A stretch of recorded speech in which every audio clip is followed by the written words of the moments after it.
With Barry Robson suspended for this one, James Grady was asked to fill a midfield berth for United, and they had new signing Nick Colgan in goals. Dundee striker Steve Lovell returned from suspension, and with three up front, there was no room for John Sutton, who had to settle for a place on the bench. John Underhill took charge of the third Dundee derby of the season, and if this has been the stuff of nightmares for Dundee United recently, they were determined to banish the Blues. Grady showing the way with an early chance against his former club. Backed by a healthy and noisy support, the home side dominated the early exchanges, and given a rare slice of luck inside the area, Stuart Duff was on hand to give United the lead after just 12 minutes.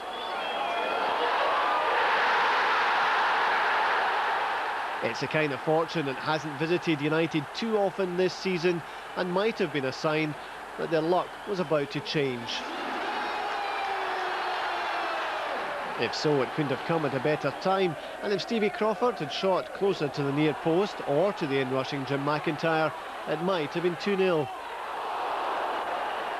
Crawford looking for his third goal in as many games. Mark Kerr doesn't score too often, and when faced with a wall of blue jerseys, he didn't have the time or the room to do much more with this effort. Meanwhile, a quiet afternoon for Nick Colgan was to get busier. Mark Fotheringham warming the gloves of the former Hibs keeper. Caballero unable to inflict damage with the rebound.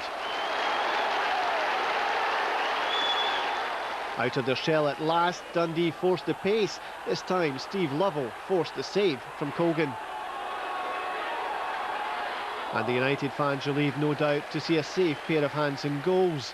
Any game can hinge on the slightest of margins. In a derby, every incident intensifies the emotions. McIntyre a mere nudge away from beating Suter, the frustration tangible from the stands.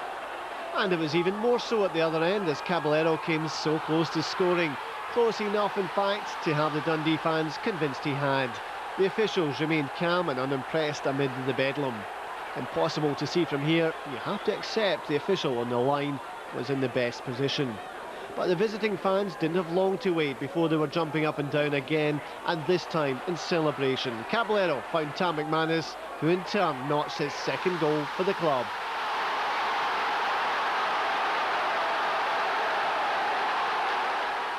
Caballero's contribution was important. McManus with an eye for goal, all square, a header that set up an all-action ending to this game. Just 8 minutes later, and with 11 minutes to go, United again took the lead. McIntyre's header lifted over the flying Suter by Brent Sancho. Perhaps it was about to come good for United. Maybe after 7 failed attempts, this would be the win Ian McCall wanted so much. Again, the stroke of luck suggesting this could be their day. Now bring on the Rangers. But luck can't compete against slack defending. Steve Lovell allowed to sneak in and steal a point for Dundee.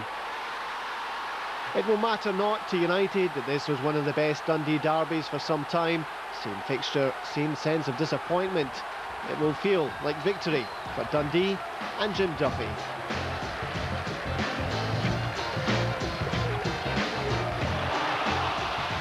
We've got to cut out daft errors late in the game. It's happened here against Rangers recently.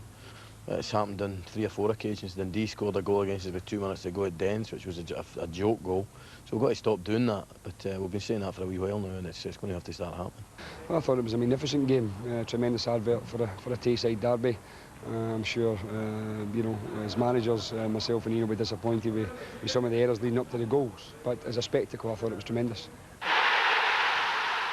Well, Andy Walker, it was a tremendous spectacle, no doubt about that, but this record in the Dundee derby for Dundee United is becoming remarkable, isn't it? It's extraordinary. Over the last few years, they seem to have that Indian sign over the big rivals, and you know, when you look at it over the last few weeks, both clubs picking up points, and it's becoming detached now for Livingston, which I think, although the Dundee clubs won't be happy where they are pulling themselves away from the bottom club. Yeah, a point apiece, Andrew Smith. I suppose that was fair in the end.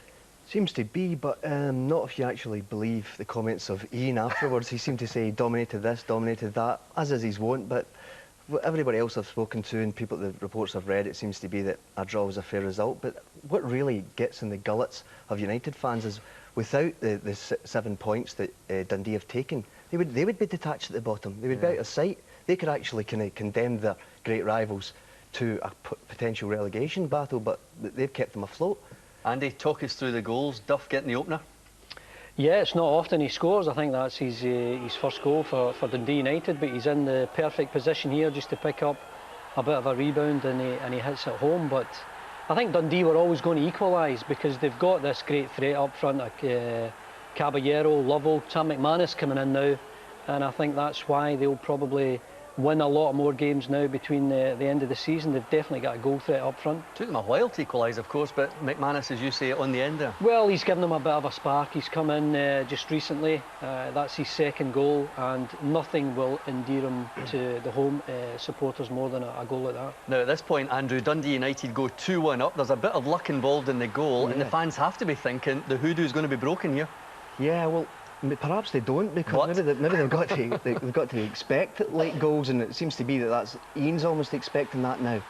And I think to all accounts it was actually deserved. And I know Jim Duffy was complaining that all 4 goals came from crosses, so it doesn't say much for the central defences, but that's what makes great spectacles.